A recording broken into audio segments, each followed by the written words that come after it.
How to find random people on Snapchat. Hello everyone, welcome back to our channel, and today we are back again with a new video. So without any delay, let's get into it. For that, firstly open Snapchat application on your device. Go to the Advanced section and there you need to choose the option of all accounts.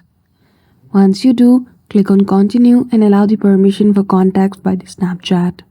Once the permission for contact has been allowed, you can see the number of people on your contact list in Snapchat. Then after the second method is go to Friends option, go to search bar and type any random name. Then after, you will see people who have mutual friends of yours and also the people in contact. From there you can simply add anyone you like. So that's it. I hope you found this video helpful. If you did, don't forget to give it a thumbs up and subscribe to our channel for such tutorial. Thank you for watching till the end.